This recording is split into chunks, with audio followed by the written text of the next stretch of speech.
Hello students, नमस्ते।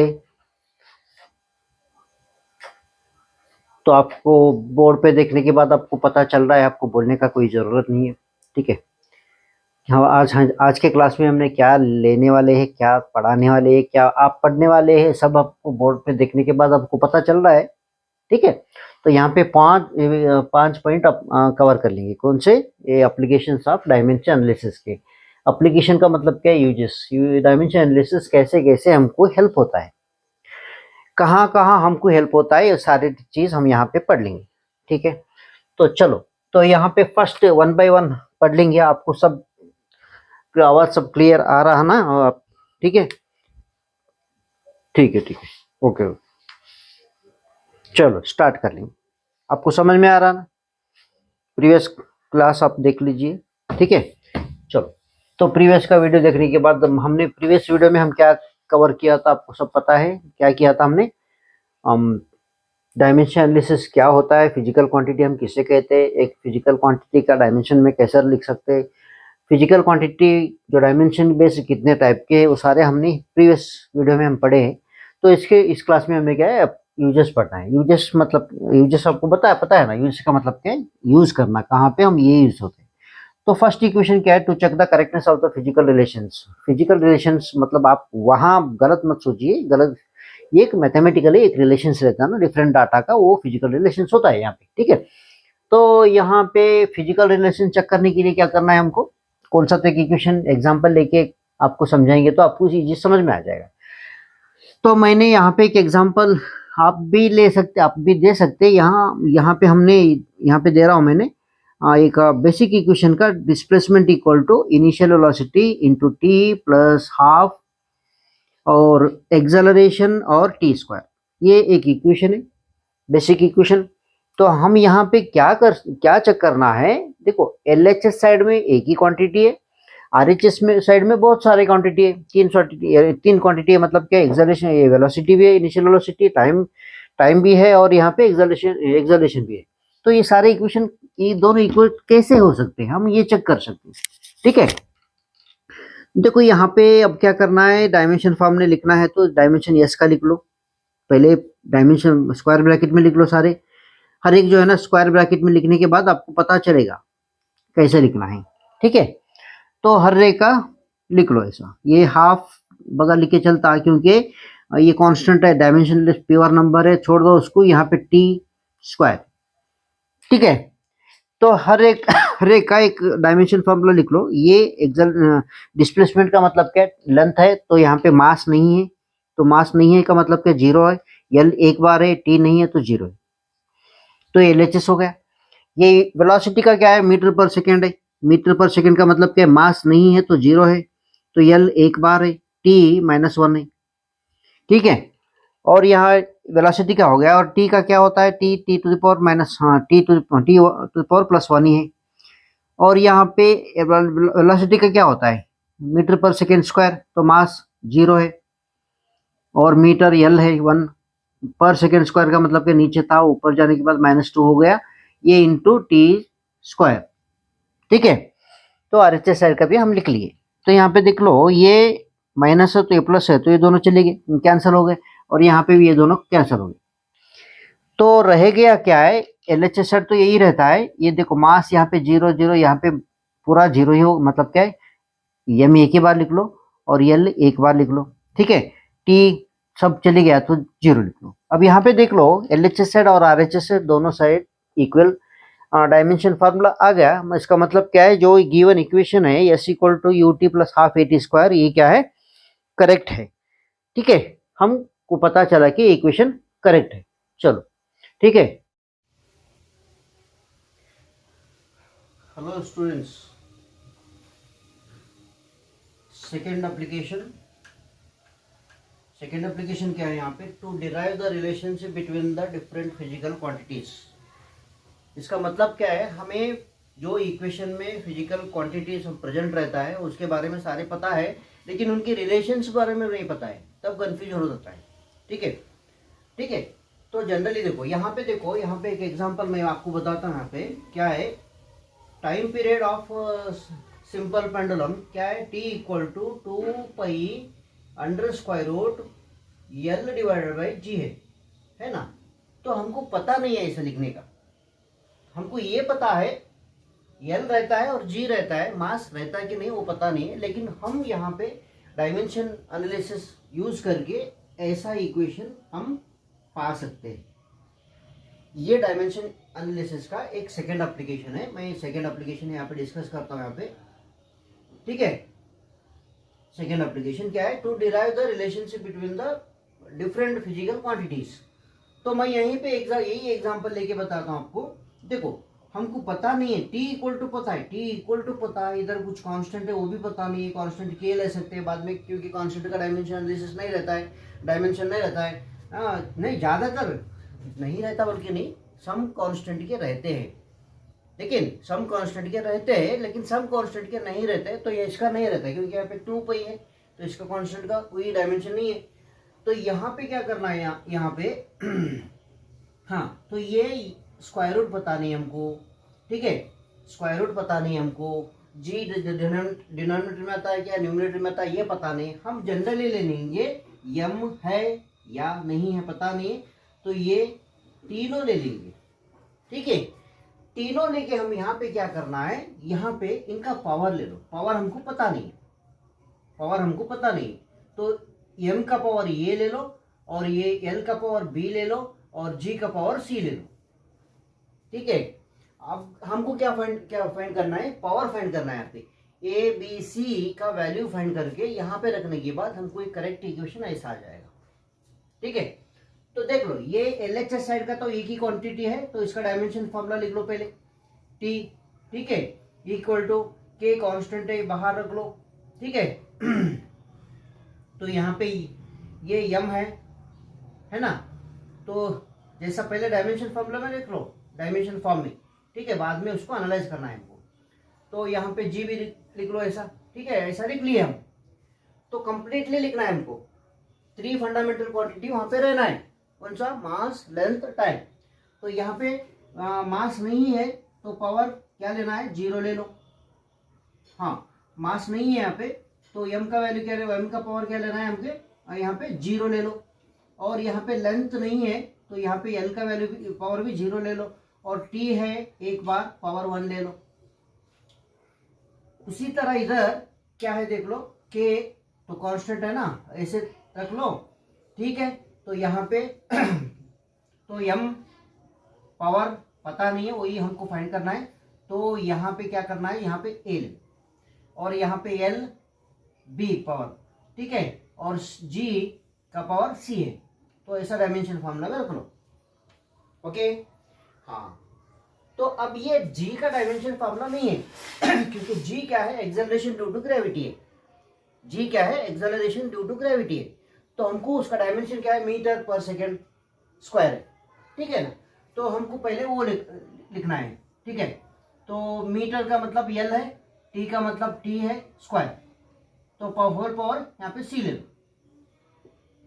क्या लेना है, सी ले लो, ठीक है, ओके। अब नेक्स्ट क्या करना है हमको इसको यहीं पे मैं करता हूं स्पेस बचाने के लिए, तो के ऐसे लिख लो, ठीक है, और यहाँ पे ब्रैकेट में एम टू द पावर ये, एल टू द पावर, देखो यहाँ पे बी है और सी है, क्योंकि एल इधर भी इधर भी, तो क्या होता है, बी प्लस सी होता है, ठीक है, बी प्लस सी होता है। टी डिनोमिनेटर में ऊपर जाने के बाद माइनस हो जाएगा, तो इसका पावर हो जाएगा 2c, 2c। तो अब क्या करना है, करेस्पॉन्डिंग टर्म्स के पावर कंपेयर कर लो, ठीक है, करेस्पॉन्डिंग जो टर्म्स है उनके पावर कंपेयर कर लो। तो यम का पावर यहाँ पे ये है, यहाँ पे ये, सॉरी यहाँ पे 0 है, यहाँ पे ये है, इसका मतलब क्या है, ये इक्वल टू 0 हो गया, ए इक्वल टू 0 हो गया, और बी एल का पावर यहाँ पे बी प्लस सी है, यहाँ पे क्या है, यहाँ पे क्या है, यहाँ पे बी प्लस सी का वैल्यू आ गया सी 0, ये आ गया। और यहाँ पे देख लो क्या करना है, यहाँ पे टी का पावर क्या है, देखो टी का पावर इधर 1 है एलएचएस साइड, और आरएचएस साइड क्या है, -2c है, तो 2c है तो हमको सी का वैल्यू कितना मिल गया, सी का वैल्यू -1/2, -1/2। चलो, तो ये -1/2 यहाँ पे रखने के बाद बी का वैल्यू क्या आ जाएगा, बी का वैल्यू ये +1/2 आ जाएगा, क्योंकि इधर आने के बाद इधर माइनस है तो उधर जाने के बाद प्लस हो जाएगी। अब ये वैल्यू क्या करना है, ए का वैल्यू पता चल गया, बी का वैल्यू पता चल गया और सी का वैल्यू पता चल गया। ये वैल्यूज जो है ना यहाँ पे रख लो, ये इक्वेशन 1 में रख लो। सिंपल सा, कुछ भी नहीं यहाँ पे, रॉकेट साइंस कुछ भी नहीं, यहाँ इसमें रख लो, ठीक है। इसमें रखने के बाद मैं यहाँ पे कर लेता हूँ, देखो यहाँ पे थोड़ा स्पेस बचा रहा हूँ यहाँ पे, तो मैं यहाँ पे करता हूँ, तो ये इक्वेशन आ जाएगा क्या, नहीं, टी इक्वल टू, ठीक है, के, तो ए का वैल्यू कितना है बेटा, ए का वैल्यू 0 है, तो मतलब m का पावर 0, और l का वैल्यू कितना है, l का वैल्यू है, ये l का वैल्यू 1/2, n का पावर है, वैल्यू नहीं, l का पावर है, तो 1/2, और g का पावर कितना है, g का पावर -1/2। अब यहाँ पे इसको कैसे लिखना है, देखो t ऐसे लिख लो, k तो कांस्टेंट, ठीक है, तो ये नहीं है तो छोड़ दो, ठीक है, पावर 1 0 है तो 1 हो जाएगा ना, छोड़ दो उसको। यहाँ पे ये √2 √n हो जाएगा, और ये माइनस है, नीचे आके क्या होगा, √g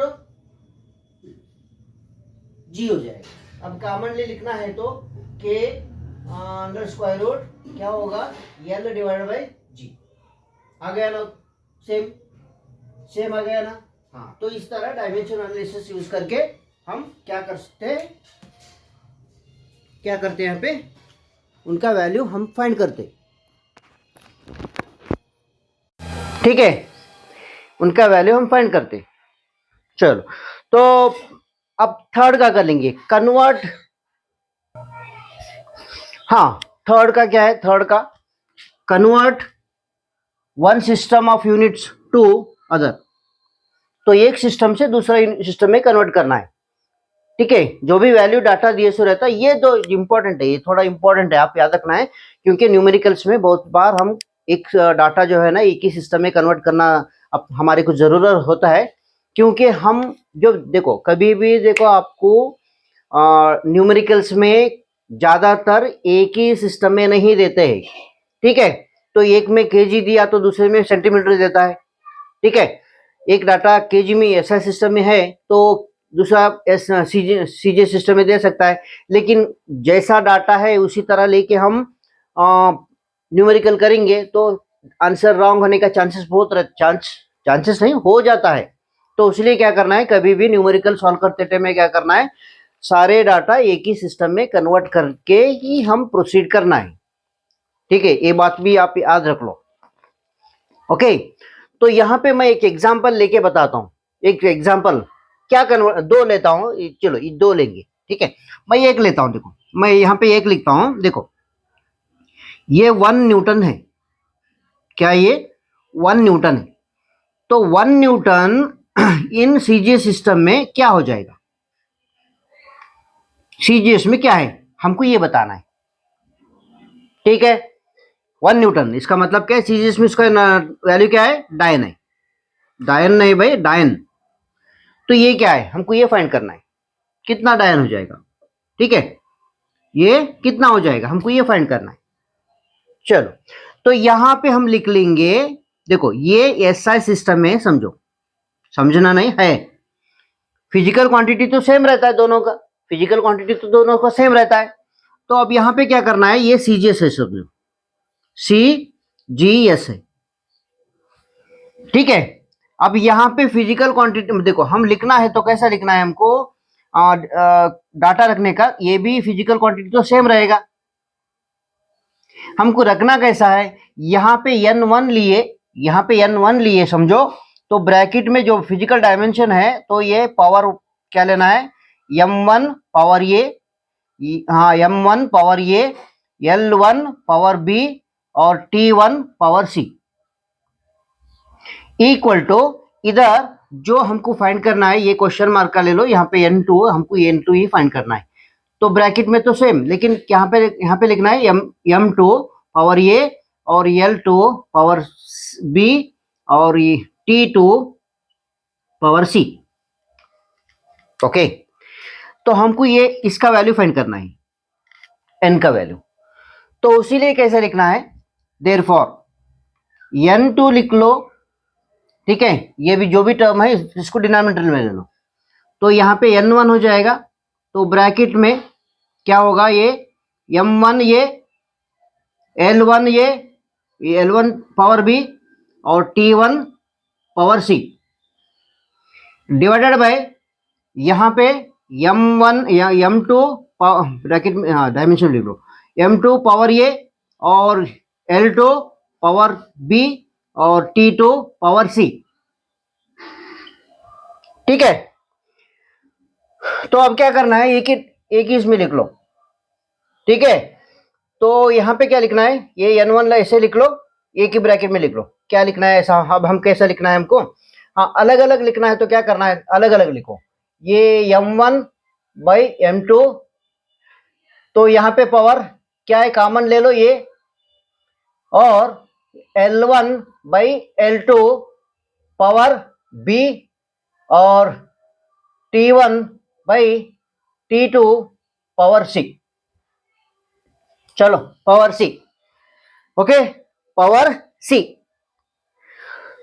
अब n1 का तो पता है, यही n1 लेना है, यही n1 लेना है, ठीक है, यही n1 लेना है। चलो, तो हमको n2 फाइंड करना है, देख लो n2 कैसा फाइंड करना है, ये n1 का तो वैल्यू 1 है, ठीक है। अब m1 क्या है बेटा, m1 SI सिस्टम में है, m1 SI सिस्टम में है, क्या है वो, मास 1 kg डिवाइड बाय 1 ग्राम, ठीक है, डिवाइडेड बाय 1 ग्राम, ठीक है। चलो, तो अब हम यहाँ पे क्या करना है, अब हम यहाँ पे ये पावर तो ये ले लो, उसी तरह ये L 1 मीटर है, 1 metre divide by 1 centimetre power B, time 1 second divide by 1 second, ये तो सेम है, ठीक है। चलो ओके, तो नेक्स्ट क्या करना है यहाँ पे, एक मिनट मैं थोड़ा पानी पी लेता हूँ।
चल,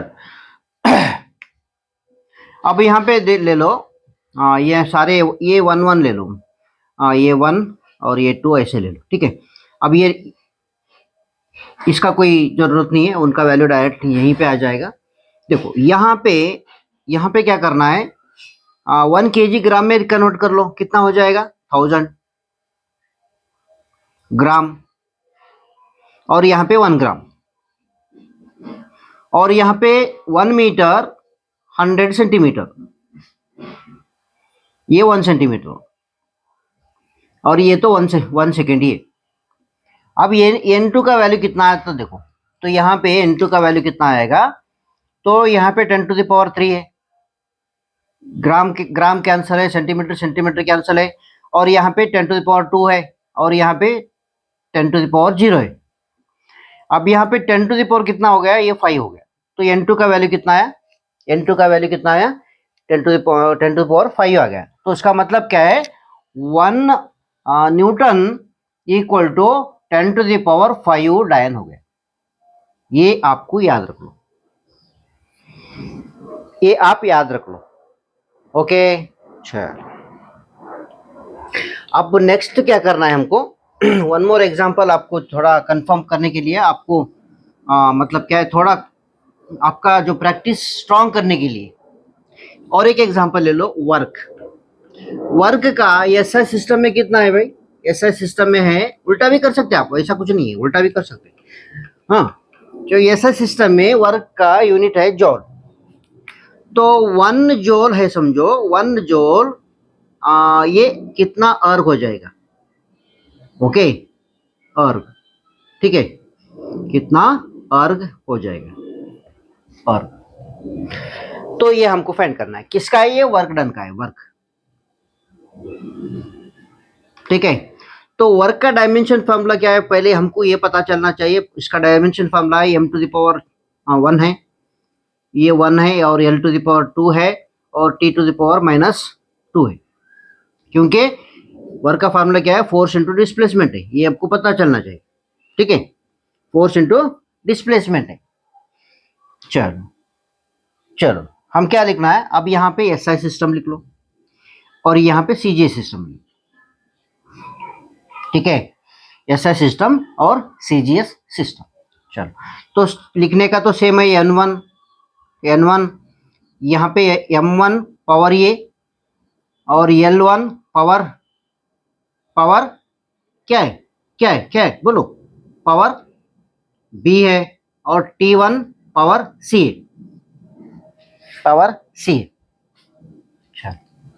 इक्वल टू यहाँ पे n2 यहाँ पे पावर m2 पावर, यहाँ पे ये ले लो, और यहाँ पे l2 पावर b, और t2 पावर c, तो हमको ये, तो इसका वैल्यू तो 1 आ गया, 1 दिया है उसने, हमको ये फाइंड करना है। तो इसलिए n2 क्या हो जाएगा? सेम लिख लो, सेम मैं डायरेक्टली लिखता हूँ यहाँ पे m1 बाई m2 पावर, ये देखो ये का वैल्यू पावर कितना है? 1 है, ए का पावर 1 है, ठीक है। मैं डायरेक्टली लिखता हूँ, ये का पावर 1 है। तो देखो यहाँ पे देख लो, इसका अगर लिखेंगे तो यहाँ पे ये है, और ये b है, और ये c पावर c है, t टू द पावर, है ना, t to the power c है। तो एक a का वैल्यू कितना है? a का वैल्यू 1 है, b का वैल्यू 2 है, और c का वैल्यू -2 है, -2 है, ओके, -2 है। तो लिख लो, यहाँ पे 1 है, हाँ, तो यहाँ पे लिख लो इंटू L1 बाई L2 और T1 बाई T2, डायरेक्टली लिखना है। तो देखो यहाँ पे ग्राम है, ग्राम का मतलब हाँ केजी है, यहाँ पे 1 ग्राम है, और यहाँ पे 1 मीटर है डिवाइडेड बाय 1 सेंटीमीटर है।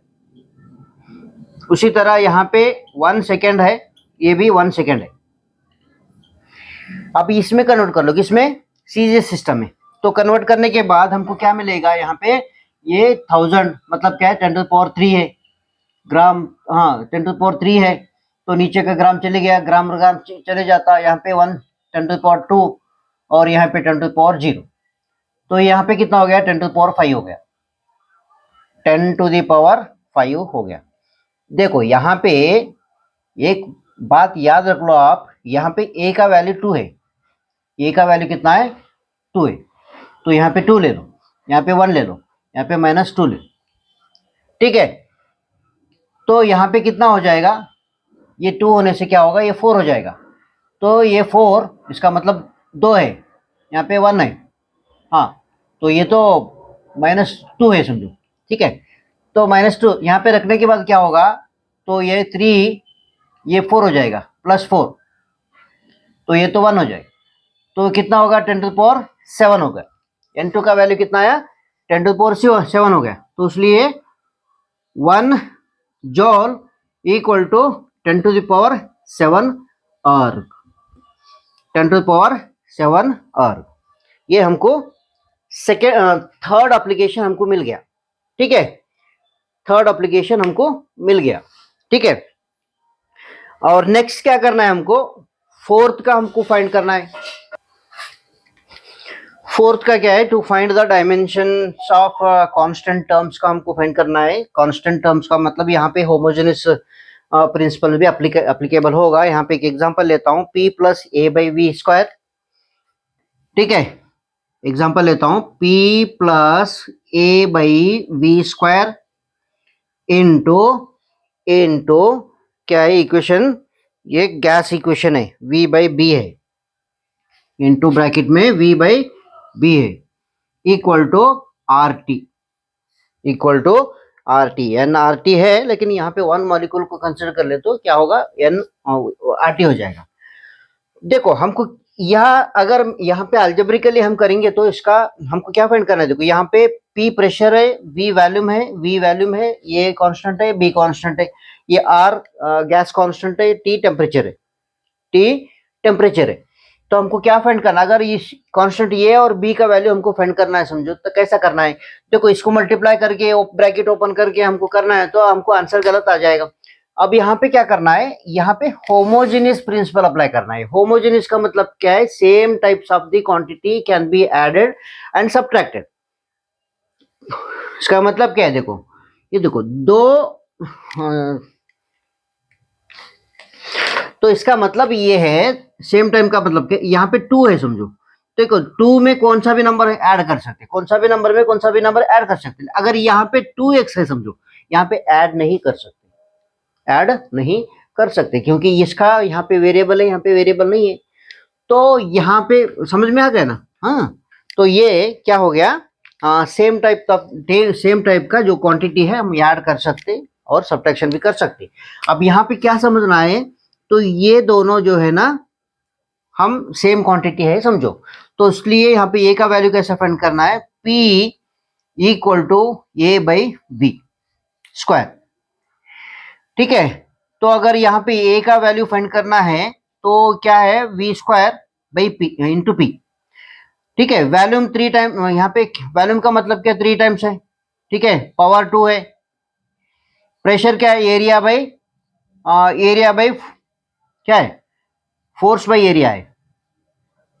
एरिया है, तो डायमेंशन फॉर्मूला लिखेंगे तो इसका क्या होगा कालिया, तो यहाँ पे 3 वॉल्यूम का है, ये क्या है, m1 है और l1 है, T⁻⁻2 है कि उसका फोर्स का है, और ये 2 टाइम्स है, तो इसलिए तो ऊपर आने के बाद यहाँ पे l⁻2 ले लो एरिया स्क्वायर, ठीक है। अब यहाँ पे कैंसल क्या होगा, तो यहाँ ये दोनों में, ये देखो 2 है, ये 3 है, तो ये कैंसल हो जाएगा, 1 रहेगा, 1 ये हम, तो इसका डायमेंशन फॉर्मूला क्या होगा, m 1 बार है, l भी 2 बार है, और T-2, ये हो गया A का डायमेंशनल फार्मूला। किसका, A का डायमेंशनल फार्मूला हमको मिल गया, ठीक है। हाँ, A का डायमेंशनल फार्मूला हमको मिल गया, लेकिन यहाँ पे थोड़ा दिक्कत क्या है, यहाँ पे हाँ, तो यहाँ पे दिक्कत क्या है, यहाँ पे 5 हो जाएगा, क्यों, देखो यहाँ पे पावर 2 है, तो यहाँ पे 6 होगा, तो इसलिए कितना होगा, ये 7, हाँ ये 7 टू द पावर है, हाँ 7 होगा, 7 में से 2 गया तो यहाँ पे 5 हो जाएगा, ठीक है, तो 5 हो जाएगा। ये हो गया डायमेंशन एनालिसिस ऑफ किसका, ए का। तो उसी तरह हम बी का भी फाइंड करना है, ठीक है, हम बी का भी फाइंड कर सकते, कैसे करना है, देख लो, देखो बी क्या करे, वी माइनस बी है, तो मतलब क्या है, ये क्वांटिटी सेम है, हम समझना है होमोजेनियस प्रिंसिपल के हिसाब से, तो इसलिए v बाई बी हो गया तो इक्वल टू 0, तो यहाँ पे b लेना है, तो क्या करना है, v इक्वल टू v बोल के ले लो। तो v क्या है, वॉल्यूम है, डायमेंशन लिखना है तो डायरेक्टली हम लिख सकते हैं ऐसा, कैसा, l⁻3, तो उसका कंप्लीट लिखना है तो कैसा करना है, m 0 है, l 3 है, t 0 है। ये बी का डायमेंशनल एनालिसिस हमको मिल गया। ओके, बी का डायमेंशन एनालिसिस मिल गया। तो इस तरह हम क्या कर सकते हैं, ये जो भी क्वांटिटी का हम कांस्टेंट टर्म्स का हम फाइंड कर सकते, ठीक है। तो एक हमको क्या है, डायमेंशन एनालिसिस का एक यूजफुल है। और लास्ट क्या है, to recapitulate the forgotten formula. हाँ, जो भूल जाते हैं ना, भूल गए सो फार्मूला हमको कैसा लिखना है। यहाँ पे एक एग्जांपल लेता हूँ। देखो यहाँ पे एक force equal to pi 4 pi square f square, 4 pi square f square, force का एक फॉर्म है, क्या है देखो यहाँ पे एक फार्मूला हमको मिला है, लेकिन वहां पे पावर का हमको पता नहीं है, क्या है 4 pi square f m r है, समझो, ठीक है। एफ इक्वल टू, एफ का मतलब क्या, 4 है, सॉरी फोर्स है, ये पाई स्क्वायर, और एफ है और एम है और आर है। लेकिन यहाँ पे करेक्ट हमको पता नहीं है कि ये एफ का पावर कितना होना है, एम का पावर कितना होना है, और ये एल का आर का पावर कितना होना है, हमको पता नहीं है। क्या नहीं है, पता नहीं है। तब क्या करना है हमको, यहाँ पावर फाइंड करने के लिए क्या करना है, एक डायमेंशन का हेल्प ले सकते हैं यहाँ पे। तो इसका डायमेंशन फॉर्मूला, तो एलएचएस ले लो। तो एलएचएस का डायमेंशन फार्मूला क्या हो गया हमको, देखो एलएचएस का फार्मूला, डायमेंशन फॉर फोर्स का क्या है, फोर्स का, ये फोर्स लिख लो यहाँ पे, फोर्स इक्वल टू, तो यहाँ पे क्या हो गया, तो ये m1 है और l1 है और t टू द पावर -2 है। उसी तरह RHS का भी लिख लो, RHS का भी लिख लो, ठीक है। तो RHS हमको पता नहीं है, तो क्या करना है हमको, यहाँ पावर इसका f बोल के ले लो, पावर ये ले लो, ठीक है। और यहाँ पे m पता नहीं है, तो यहाँ पे b ले लो, और ये r का यहाँ पे c ले। हमको पता है फोर्स क्या है, 1/t, फोर्स फ्रीक्वेंसी क्या है, 1/t है, 1/t क्या है भाई, 1/t, तो 1/t। चलो, हाँ, इसका डायमेंशन फार्मूला। अब यहाँ पे क्या करना है, यहाँ पे b का ले लो, b ये m है, तो यहाँ पे b, और ये डिस्टेंस r l है, और यहाँ पे c ले लो, ठीक है। अब एक ही ब्रैकेट में लिखना है, तो कैसा लिखना है, तो इसको कैसा लिखना है, तो ब्रैकेट यहाँ पे कैसा लिखना है, ये b ले लो, और ये c ले लो, और यहाँ पे -1 ये ले लो, ठीक है। अब हम यहाँ क्या करना है, ए बी सी का, ये दोनों को कंपेयर कर लो, ये दोनों को, तो इनका वैल्यू क्या मिल गया, देख लो, इनका वैल्यू क्या मिल गया, देखो।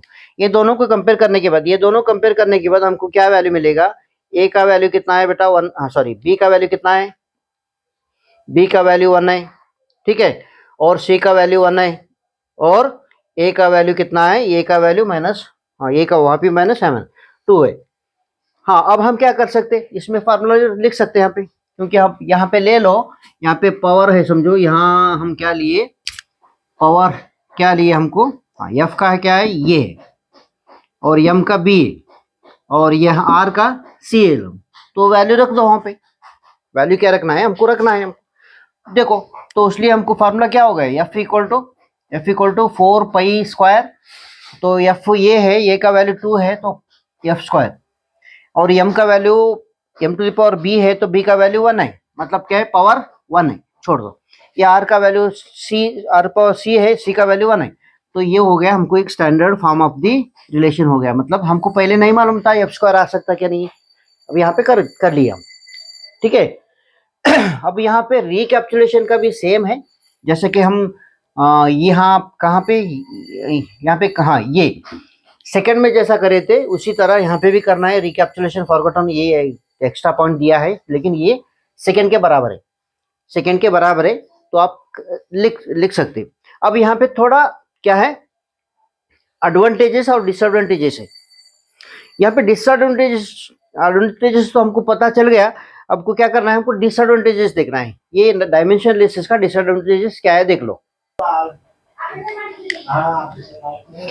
तो डायमेंशन एनालिसिस का कांस्टेंट का थोड़ा लिमिटेशंस है, मैं यहाँ पे पढ़ता हूँ, आप देख लो, ठीक है। तो dimensionless constant occurring in a physical formula cannot be determined by use dimension analysis. Okay, तो by they have to be determined either by experimental और मैथमेटिकल एनालिसिस। इसका मतलब क्या है, जो कांस्टेंट टर्म्स है, फॉर एग्जांपल के लिए देख लो, कौन सा भी कांस्टेंट देख लो, refractive index of the glass है, तो इसका डायमेंशन एनालिसिस कैसे फाइंड कर सकते हो, प्रैक्टिकली भी हम कंसिडर कर सकते हैं, लेकिन डायमेंशन एनालिसिस यूज नहीं कर सकते इसका वैल्यू। अब नेक्स्ट क्या है, dimensional analysis can not be use to derive relationship involving trigonometrical and exponential terms. मतलब क्या, ट्रिग्नोमेट्री का मतलब क्या है, थीटा जहां पे रहता है वहां पे, और ये एक्सपोनेंशियल टर्म्स, इसका भी डायमेंशन एनालिसिस हम अप्लाई नहीं कर सकते यहाँ पे भी, ठीक है। और थर्ड है, dimension analysis can not be use to derive the exact form of the relationship, ठीक है। तो यहाँ पे देख लो, यहाँ पे अगर मोर टर्म्स है, समझो एक इक्वेशन में, देखो यहाँ पे s equal to ut half a t square है, तो यहाँ पे हम डायमेंशन एनालिसिस यूज नहीं कर सकते, सम केसेस पे यूज करते हैं, सम केसेस पे नहीं कर सकते, तो इसलिए ये एक है। और dimension analysis can not be use to derive, ये तो हो गया ना। Dimension analysis does not indicate whether physical quantity is a scalar और वेक्टर। हाँ, और ये एक है, ये भी याद रख लो, डायमेंशन एनालिसिस जो है ना, हमको ये स्केलर है या वेक्टर क्वांटिटी है, हमको ये भी डायमेंशन एनालिसिस है, हम कंफर्म नहीं कर सकते। तो ये हो गया डायमेंशन एनालिसिस के बारे में। इसके बाद नेक्स्ट वीडियो में हम क्या कर लेंगे, बहुत सारे न्यूमेरिकल्स हम सॉल्व कर लेंगे, ठीक है। तो ये सॉल्व करने के बाद हम यहाँ पे नेक्स्ट वीडियो में मैं अपलोड करता हूँ बहुत सारे न्यूमेरिकल्स विद इंक्लूडिंग PYQs भी।